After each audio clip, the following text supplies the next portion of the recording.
প্রকৃতি এক মহান শিল্পী। হাজার হাজার বছর ধরে তার তুলিতে আঁকা এক মহাজাগতিক চিত্র এই পৃথিবীর ভূমিরূপ। কখনো পাহাড় ঘেরা প্রান্তর, কখনো বিস্তীর্ণ মরুভূমি, কখনো কলকল নদীর ছুটে চলা, আবার কখনো বরফে ঢাকা গ্লেসিয়ার। আর এই ভূমিরূপ প্রতিনিয়ত পরিবর্তিত হচ্ছে। এই পরিবর্তনের পেছনে কাজ করে দুই ধরনের প্রক্রিয়া। একটি হলো অন্তর্জাত বা এন্ডোজেনেটিক প্রক্রিয়া এবং অপরটি হলো বহির্জাত বা এক্সোজেনেটিক প্রক্রিয়া। আজ আমরা আমাদের পৃথিবীর এই নিপুণ শিল্পের কথা ব্যক্ত করতে নিয়ে এসেছি পশ্চিমবঙ্গ মধ্যশিক্ষা পর্ষদের ১০ম শ্রেণীর পাঠ্যক্রম ভূগোল বিষয়ের প্রথম অধ্যায় বহির্জাত প্রক্রিয়া ও তাদের দ্বারা সৃষ্ট ভূমিরূপ। সবার আগে আমাদের জানতে হবে বহির্জাত প্রক্রিয়া ও তাদের দ্বারা সৃষ্ট ভূমিরূপ বলতে কী বোঝায়। যখন ভূপৃষ্ঠের ওপরের শক্তিগুলি যেমন বৃষ্টি, বায়ু, বরফ, নদী, সমুদ্র তরঙ্গ প্রভৃতি সৌরশক্তির প্রভাবে তাদের কার্যকলাপের দ্বারা ভূখণ্ডকে কখনো ক্ষয় করে, আবার কখনো গড়েও তোলে নতুন ভূমিরূপ, তখন তাকে বলে বহির্জাত প্রক্রিয়ার দ্বারা সৃষ্ট ভূমিরূপ। এই বহির্জাত প্রক্রিয়া দুটি উপায়ে কাজ করে। এক, যান্ত্রিক উপায়ে, অর্থাৎ বিভিন্ন শক্তির প্রভাবে ক্ষয়কার্যের ফলে, এবং দুই, রাসায়নিক উপায়ে, অর্থাৎ খনিজ পদার্থ রাসায়নিক বিক্রিয়ার মাধ্যমে দ্রবীভূত হয়ে। এই পুরো প্রক্রিয়াকে একত্রে বলা হয় পর্যায়ন বা গ্রেডেশন, আর এই শব্দটির ব্যবহার প্রথম করেন ভূবিজ্ঞানী চ্যাম্বারলিন এবং স্যালসবারি। আমরা জেনেছি বহির্জাত প্রক্রিয়া কিভাবে কাজ করে। এখন জেনে নেওয়া যাক এই প্রক্রিয়াগুলোর পেছনে যে শক্তিগুলি কাজ করে তাদের বৈশিষ্ট্য। এই শক্তিগুলি দুই ভাগে ভাগ করা যায়। একটি স্থিতিশীল শক্তি, যেমন বায়ুর আর্দ্রতা, মেঘাচ্ছন্নতা, এরা সরাসরি ভূমিরূপ গঠন করে না, বরং পরিবেশ তৈরি করে যেটি ক্ষয় বা সঞ্চয় প্রক্রিয়াকে সক্রিয় করে তোলে। তাই এদের প্রভাব তুলনামূলকভাবে গৌণ। এবং অপরটি গতিশীল শক্তি, যেমন নদী প্রবাহ, হিমবাহ, বায়ু, সমুদ্র তরঙ্গ, জোয়ার ভাটা, ভৌমজল, এরাই আসল ভূমিরূপ নির্মাতা। চলমান এই শক্তিগুলি তাদের নিজস্ব গতিশক্তির মাধ্যমে ক্ষয় করে, বহন করে এবং শেষমেশ কোথাও সঞ্চয় করে, ফলে গড়ে ওঠে নতুন ভূমিরূপ। প্রশ্ন উঠতে পারে, এই বহির্জাত শক্তিগুলি কেন সক্রিয় হয়? পৃথিবীর ওপরের অংশে এমন কি ঘটে যার ফলে এই শক্তিগুলি কাজ শুরু করে? এর মূল কারণ হল ভূ আন্দোলন বা টেকটনিক মুভমেন্ট। যখন ভূখণ্ডের কোনো অংশ আপলিফট বা উত্থিত হয় অথবা সাবসাইড বা নিমজ্জিত হয়, তখন সেখানে অসমতা সৃষ্টি হয়। এই অসমতা সরিয়ে ভূমিকে সমতল করার জন্যই প্রকৃতি শুরু করে ক্ষয় ও সঞ্চয়ের এক নীরব যুদ্ধ। এই অসম ভূখণ্ডের ওপর কাজ করে অভিকর্ষজ বল, গ্র্যাভিটেশনাল ফোর্স। এই অভিকর্ষজ বলই শক্তি দেয় গতিশীল বহির্জাত শক্তিগুলিকে, যেন তারা ওপরের কণাগুলিকে নিচে নামিয়ে নিয়ে গিয়ে তুলনামূলক কম ঢালু অঞ্চলে জমায়েত হয়ে গড়তে পারে সমভূমি। এইভাবে ক্ষয়, পরিবহন এবং সঞ্চয় তিনটি পর্বে ভূমিরূপের পরিবর্তন ঘটে, আর এগুলিকেই একত্রে বলা হয় পর্যায়ন বা গ্রেডেশনাল প্রসেস। এখন আমরা জানব এই তিনটি মূল ধাপ কিভাবে কাজ করে। প্রথমেই আলোচনা করি ক্ষয় বা ইরোশন সম্পর্কে। নদী, হাওয়া, বৃষ্টি বা বরফ যে শক্তিই হোক না কেন, তার শক্তির প্রভাবে ভূপৃষ্ঠের ওপরের অংশে ভাঙন সৃষ্টি হয়। এর ফলে খণ্ডিত পাথর, মাটি বা নুড়ি কণাগুলি আলাদা হয়ে যায়। এটিই হলো ক্ষয়।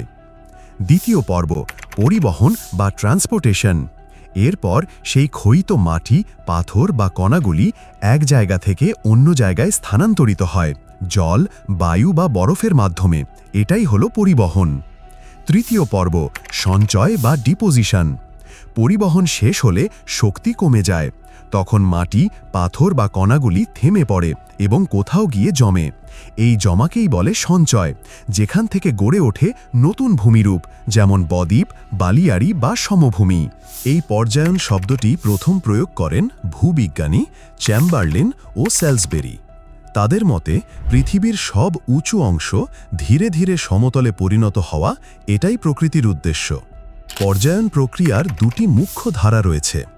একদিকে ভূমি নিচু হওয়ার প্রক্রিয়া, আরেকদিকে ভূমি উঁচু হওয়ার প্রক্রিয়া। এই দুই বিপরীতধর্মী ধারা হল অবরোহণ বা ডিগ্রেডেশন ও আরোহণ বা অ্যাগ্রেডেশন। প্রথমেই আমরা জানব অবরোহণ বা ডিগ্রেডেশন প্রক্রিয়া কি।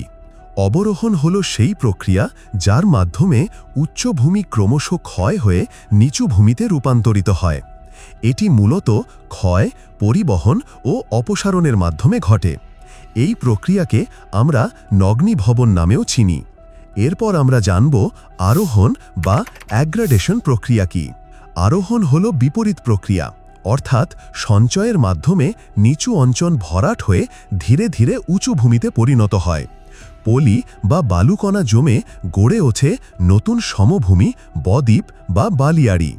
এই প্রক্রিয়াকে আমরা সঞ্চয় বলেও জানি। যেখানে প্রকৃতি লক্ষ লক্ষ বছরে ভূমিরূপ বদলায়, মানুষ সেখানে কয়েক দশকেই দৃশ্যমান পরিবর্তন ঘটিয়ে ফেলে। যেমন খনিজ আহরণ ও খনি খনন। পাহাড় কেটে খনিজ আহরণ করতে গিয়ে মানুষ পাহাড়ের আকার বদলে দেয়।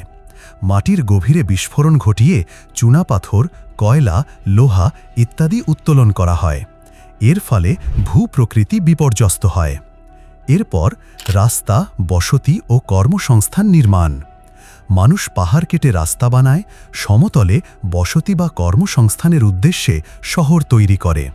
এতে করে প্রাকৃতিক ঢালের পরিবর্তন ঘটে এবং মাটি ক্ষয়ের সম্ভাবনা বেড়ে যায়।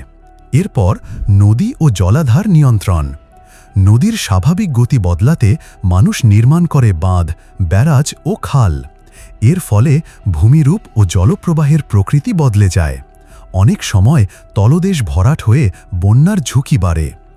ভূমিরূপ শুধু প্রাকৃতিক প্রক্রিয়ার ফল নয়, মানুষের ক্রিয়াও ভূমির পরিবর্তনে বড় ভূমিকা রাখে। এই পরিবর্তন যত দ্রুত হয়, পরিবেশের ওপর তত গভীর প্রভাব পড়ে। তাই প্রয়োজন সচেতনতা এবং দায়িত্ববান ব্যবহার। ভূমিরূপ পরিবর্তনের এই দীর্ঘ ও জটিল অভিযাত্রায় আমরা আজ বুঝলাম বহির্জাত প্রক্রিয়া কিভাবে আমাদের চারপাশের পৃথিবীকে গড়ে তোলে, ভেঙে ফেলে, আবার নতুন করে সাজায়। তবে এখানেই শেষ নয়।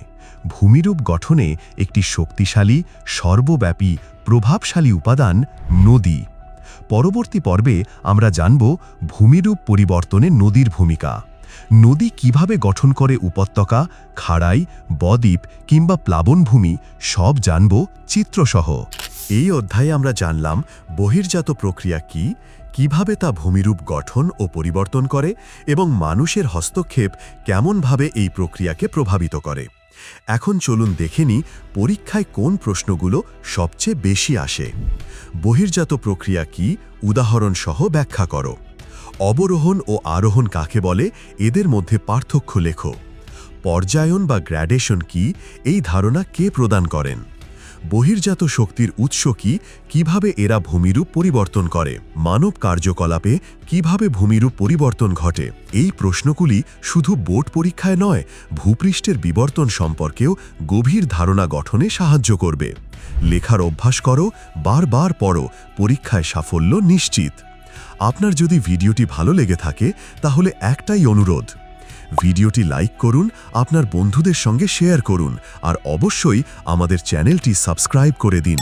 বেল আইকনটিও চাপতে ভুলবেন না, যাতে পরবর্তী প্রতিটি পর্বের নোটিফিকেশন সবার আগে আপনি পান। নতুন নতুন ভূমিরূপ, প্রাকৃতিক প্রক্রিয়া আর ভূগোলের গল্প জানতে আমাদের সঙ্গেই থাকুন। চলুন পৃথিবীটাকে একটু ভালো করে জানি।